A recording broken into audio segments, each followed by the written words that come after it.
श्री परमात्मने नमः। ईश्वर अर्जुन संवाद श्रीमद् भगवद गीता अध्याय 7 श्लोक 3 आत्मा और अध्यात्म के महत्व। नमस्कार मित्रों, स्वागत है आपका हमारे चैनल पर जहां हम भगवद गीता के श्लोकों के माध्यम से जीवन के महत्वपूर्ण पाठ सीखते हैं। स्वागत है आपका श्रीमद् भगवद गीता के ज्ञानवर्धक अध्याय में। आज हम अध्याय 7 श्लोक 3 की अद्भुत व्याख्या करेंगे। भगवान कृष्ण द्वारा दिए गए इस ज्ञान को समझने के लिए वीडियो अंत तक देखें। पिछले वीडियो में हमने चर्चा की थी अध्याय 7 श्लोक 2 के बारे में, जहां भगवान कृष्ण ने ज्ञान और विज्ञान की बात की। आइए आज उससे आगे बढ़े। अध्याय 7 श्लोक 3 में भगवान कृष्ण ने इस दुनिया के महानतम सत्य को उजागर किया है। इस श्लोक में वे बता रहे हैं कि क्यों केवल कुछ ही व्यक्ति आध्यात्मिकता का सर्वोच्च स्तर प्राप्त कर पाते हैं। आइए इसे विस्तार से समझते हैं। श्री हरि बोलो। ग्रंथराज श्रीमद् भगवद गीता जी की जय। गीता सुगीता कर्तव्या किमन्यः शास्त्र विस्तरया या स्वयं पद्मनाभस्य मुख पद्माद्विनीय श्रिता। अथ ध्यानम्।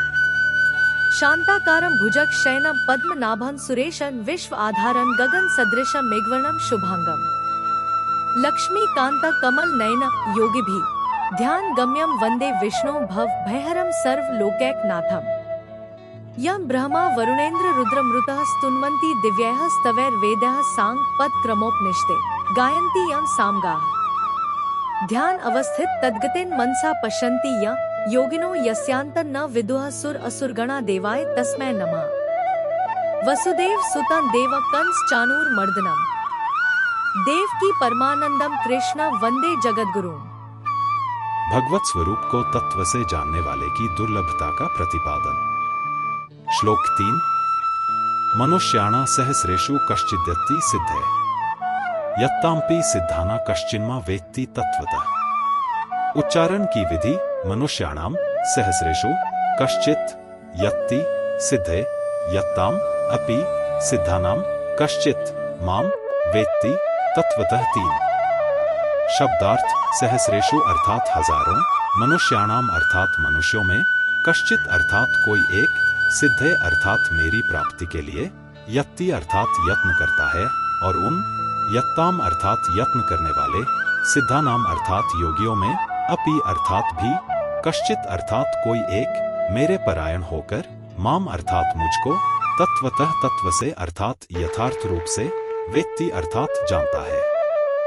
अर्थ हजारों मनुष्यों में कोई एक मेरी प्राप्ति के लिए यत्न करता है, और उन यत्न करने वाले योगियों में भी कोई एक मेरे परायण होकर मुझको तत्व से अर्थात यथार्थ रूप से जानता है। 3 व्याख्या मनुष्याणा सहस्रेषु कश्चिद्यति सिद्धे हजारों मनुष्यों में कोई एक ही मेरी प्राप्ति के लिए यत्न करता है। एक संख्यावाचक शब्द को यदि किसी का विशेषण बताया जाए तो उस शब्द में एक वचन ही होता है।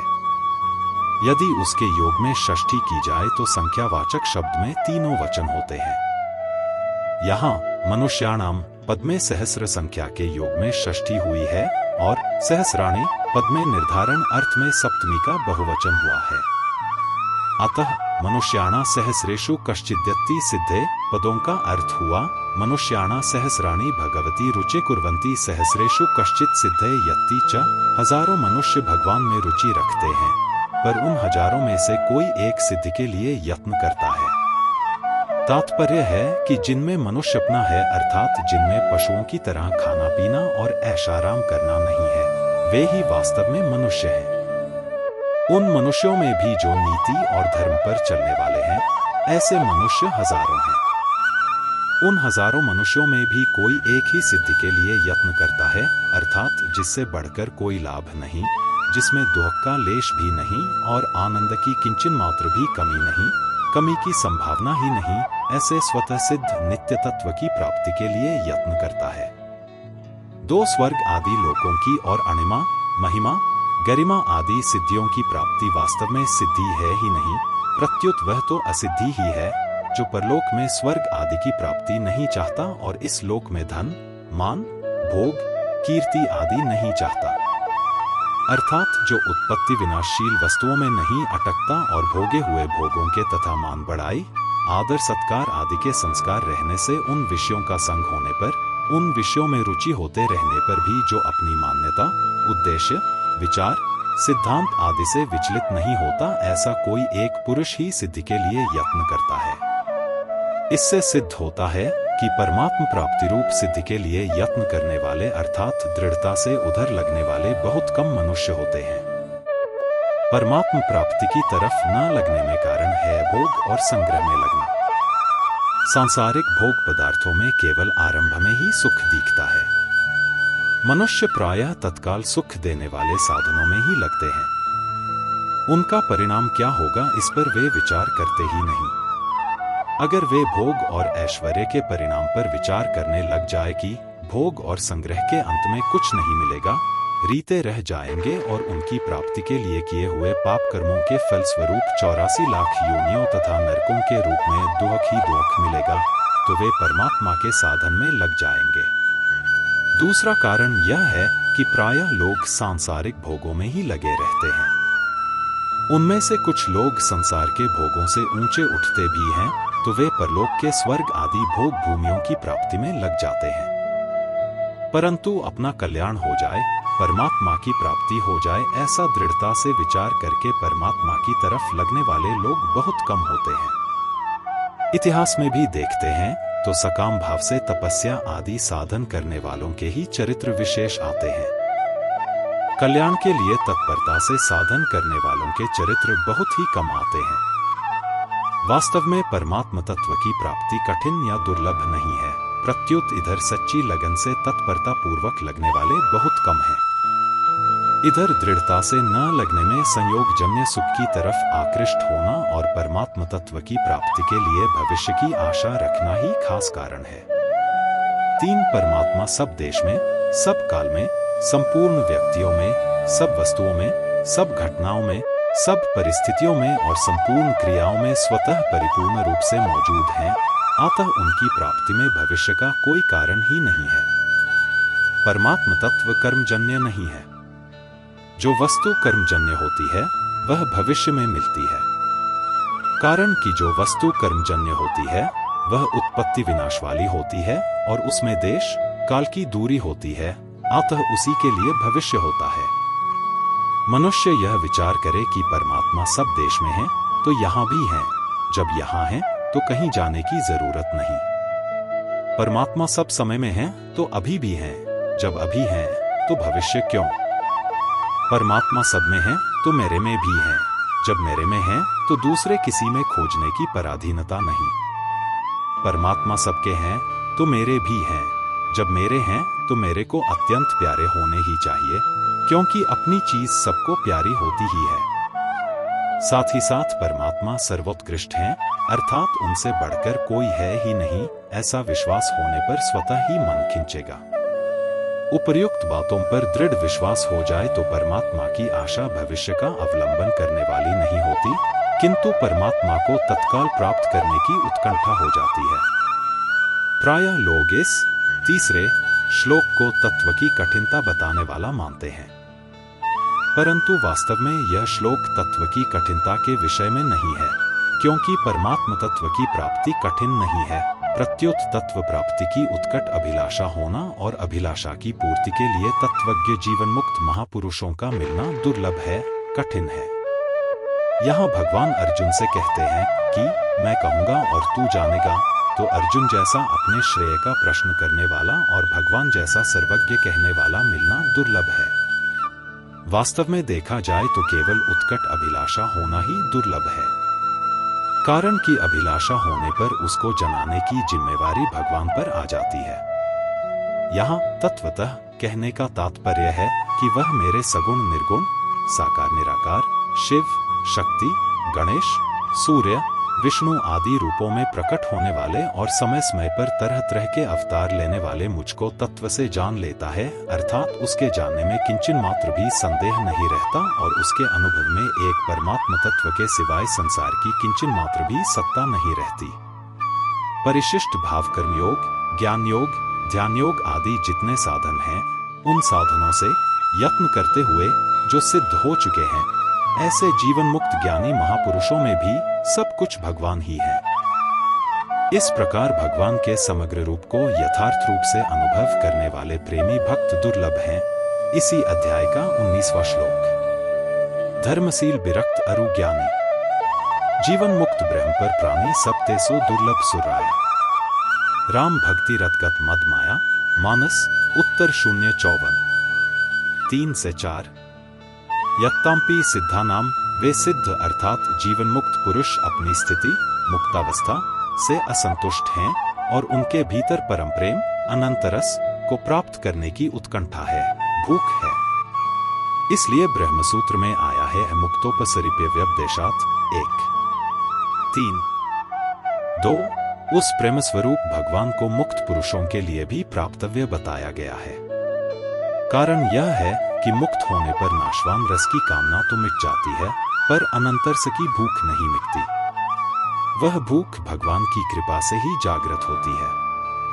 तात्पर्य है कि जो भगवान पर श्रद्धा विश्वास रखते हुए साधन करते हैं, जिनके भीतर भक्ति के संस्कार हैं, उनको भगवान ज्ञान में संतुष्ट नहीं होने देते, उसमें टिकने नहीं देते और उनकी मुक्ति के रस को फीका कर देते हैं। सिद्ध मुक्त तो कर्मयोगी, ज्ञानयोगी, ध्यानयोगी आदि सभी हो सकते हैं, पर भगवान के समग्र रूप को जानने वाले सब नहीं होते। अतः यत्तांपि सिद्धानाम पदों का तात्पर्य है कि वे यत्न करते हुए अपनी पद्धति से सिद्ध तो हो गए, पर मेरे समग्र रूप को नहीं जान सके। कारण कि मेरे समग्र रूप को पराभक्ति से ही जाना जा सकता है। भक्त्या माम भी जानाति यावान्यश्चास्मि तत्वतः, गीता 18:55। कश्चिन्मा वेत्ति तत्वतः, यहाँ माम पद समग्र परमात्मा का वाचक है। भगवान के समग्र रूप को भगवान की कृपा से ही जाना जा सकता है, विचार से नहीं। गीता 10वें अध्याय का 11वां श्लोक। अर्जुन ने भी गीता सुनने के बाद भगवान से कहा है कि आपकी कृपा से मेरा मोह नष्ट हो गया और स्मृति प्राप्त हो गई।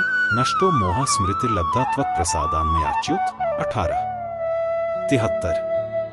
जैसे दूध पिलाते समय गाय अपने बछड़े को स्नेहपूर्वक चाटती है, तो उससे बछड़े की जो पुष्टि होती है वह केवल दूध पीने से नहीं होती। ऐसे ही भगवान की कृपा से जो ज्ञान होता है वह अपने विचार से नहीं होता, क्योंकि विचार करने में स्वयं की सत्ता रहती है। केवल निर्गुण को जानने वाला परमात्मा को तत्व से नहीं जानता, प्रत्युत सगुण निर्गुण दोनों को, समग्र को जानने वाला ही परमात्मा को तत्व से जानता है। कर्म योग से शांत आनंद शांति की प्राप्ति होती है, क्योंकि संसार के साथ संबंध होने से ही अशांति होती है। कर्म योग से संसार का संबंध विच्छेद होने से शांति प्राप्त हो जाती है। त्यागात् शांतिरनंतरम, गीता 12:12। ज्ञान योग से अखंड आनंद की प्राप्ति होती है। अखंड आनंद को निजानंद भी कहते हैं, क्योंकि यह अपने स्वरूप का आनंद है। निजानंद में जीव का ब्रह्म के साथ साधर्म्य हो जाता है, अर्थात जैसे ब्रह्मा सच्चिदानंद स्वरूप है, ऐसे ही जीव भी सच्चिदानंद स्वरूप हो जाता है। मम साधर्म्य मागता, गीता 14:2। यद्यपि निजानंद की प्राप्ति होने पर साधक में कोई कमी नहीं रहती, फिर भी जिसके भीतर भक्ति के संस्कार हैं और भगवान की कृपा का आश्रय है, उसको निजानंद में संतोष नहीं होता। एक जो मुक्त हो जाता है उसको तो स्वाभाविक ही संतोष हो जाता है, पर जिसके भीतर भक्ति के संस्कार हैं उसको संतोष नहीं होता। कारण कि भक्ति के संस्कार वाले पर भगवान विशेष कृपा करते हैं और उसको कहीं अटकने नहीं देते। उसके भीतर अनंत आनंद की भूख रहती है। अतः भक्ति योग से अनंत आनंद की प्राप्ति होती है। निजानंद तो अंश स्वरूप का आनंद है, पर अनंत आनंद अंशी भगवान का आनंद है। यह सिद्धांत है कि वस्तु के आकर्षण में जो सुख होता है वह सुख वस्तु के ज्ञान में नहीं होता। जैसे रुपयों के लोभ में जो सुख मिलता है वह रुपयों का ज्ञान होने से नहीं मिलता। रुपयों का ज्ञान होने से उनका उपयोग करना तो आ जाएगा, पर विशेष आकर्षण नहीं होगा। और मिले यह आकर्षण तो लोभ होने से ही होगा। रुपयों का सुख तो लोभ रूप दोष के कारण दिखता है, वास्तव में है नहीं, पर भगवान का आनंद निर्दोष प्रेम के कारण है, जो वास्तव में है। कारण कि भगवान का ही अंश होने से जीव में अंशी भगवान का आकर्षण स्वतः है। यह सिद्धांत है कि अंश का अंशी की तरफ स्वतः आकर्षण होता है। जैसे पृथ्वी का अंश होने से ऊपर फेंका गया पत्थर स्वतः पृथ्वी की तरफ खींचता है, अग्नि स्वतः सूर्य की तरफ ऊपर खींचती है, नदियां स्वतः समुद्र की तरफ खींचती हैं, आदि। दो यहाँ शंका हो सकती है कि रात को सूर्य नहीं रहता, फिर भी अग्नि रात को ऊपर की तरफ क्यों जाती है? इसका समाधान है कि रात हो या दिन, सूर्य कहीं भी रहे, वह सदा पृथ्वी से ऊपर ही रहता है। इसलिए जैसे भारत के लोग सूर्य को पृथ्वी से ऊपर देखते हैं, ऐसे ही पृथ्वी मंडल पर भारत से लगभग विपरीत दिशा में स्थित अमेरिका के लोग भी सूर्य को ऊपर ही देखते हैं। हमें भगवान की आवश्यकता क्यों है?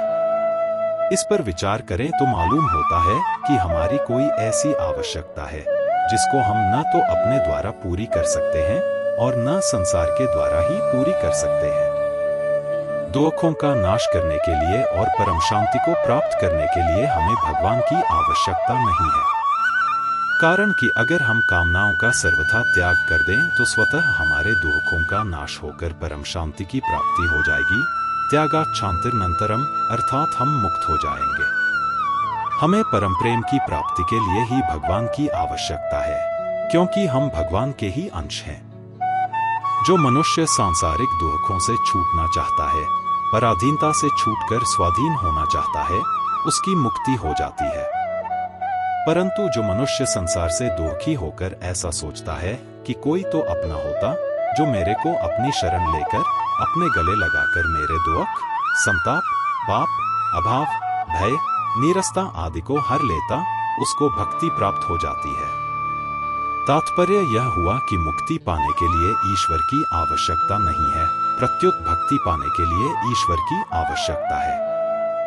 जब मनुष्य इस बात को जान लेता है कि इतने बड़े संसार में, अनंत ब्रह्मांडों में कोई भी वस्तु अपनी नहीं है, प्रत्युत जिसके एक अंश में अनंत ब्रह्मांड हैं, वही अपना है, तब उसके भीतर भगवान की आवश्यकता का अनुभव होता है। कारण कि अपनी वस्तु वही हो सकती है जो सदा हमारे साथ रहे और हम सदा उसके साथ रहें, जो कभी हमारे से अलग न हो और हम कभी उससे अलग न हो। ऐसी वस्तु भगवान ही हो सकते हैं। अब प्रश्न यह उठता है कि जब मनुष्य को भगवान की आवश्यकता है, तो फिर भगवान मिलते क्यों नहीं? इसका कारण यह है कि मनुष्य भगवान की प्राप्ति के बिना सुखाराम से रहता है, वह अपनी आवश्यकता को भूले रहता है। वह मिली हुई वस्तु, योग्यता और सामर्थ्य में ही संतोष कर लेता है। अगर वह भगवान की आवश्यकता का अनुभव करे, उनके बिना चैन से न रह सके, तो भगवान की प्राप्ति में देरी नहीं है। कारण कि जो नित्य प्राप्त है, उसकी प्राप्ति में क्या देरी? भगवान कोई वृक्ष तो है नहीं कि आज बोएंगे और वर्षों के बाद फल मिलेगा। वे तो सब देश में, सब समय में, सब वस्तुओं में, सब अवस्थाओं में, सब परिस्थितियों में ज्यों के त्यों विद्यमान हैं। हम ही उनसे विमुख हुए हैं, वे हमसे कभी विमुख नहीं हुए। संबंध दूसरे श्लोक में भगवान ने ज्ञान विज्ञान कहने की प्रतिज्ञा की थी। उस प्रतिज्ञा के अनुसार अब भगवान ज्ञान विज्ञान कहने का उपक्रम करते हैं। कल के वीडियो में हम अध्याय 7 श्लोक 4 पर चर्चा करेंगे, जहां भगवान कृष्ण इस सृष्टि की संरचना और प्रकृति के रहस्यों का वर्णन करेंगे। जुड़े रहें। आज का श्लोक हमें यह सिखाता है कि आत्मा और अध्यात्म का गूढ़ ज्ञान प्राप्त करना सरल नहीं है। अपने विचार नीचे कमेंट करें और चैनल सब्सक्राइब करना न भूलें। दोस्तों, अगर आपको यह वीडियो पसंद आया हो तो इसे लाइक और शेयर करना न भूलें। चैनल को सब्सक्राइब करें और हमें कमेंट में बताएं कि आपने आज के वीडियो से क्या सीखा। दोस्तों, आज का श्लोक आपको कैसा लगा? क्या आप भी ये मानते हैं कि भगवद गीता सिर्फ एक ग्रंथ नहीं, बल्कि जीवन जीने का एक पूरा नक्शा है? अगर हाँ, तो इस वीडियो को लाइक और शेयर करके अपनी सहमति जरूर बताएं। याद रखें, हर समस्या का समाधान हमारे भीतर ही है। भगवद गीता का ज्ञान हमें यह सिखाता है कि हम कैसे अपने भीतर की शक्ति को पहचान सकते हैं और अपने जीवन को सफल बना सकते हैं। कल मिलते हैं एक और रोमांचक श्लोक के साथ। तब तक के लिए अपना ध्यान रखें और भगवद गीता की सीख को अपने जीवन में उतारते रहें। बोलो ग्रंथराज श्रीमद् भगवद गीता जी की जय। जय श्री कृष्ण।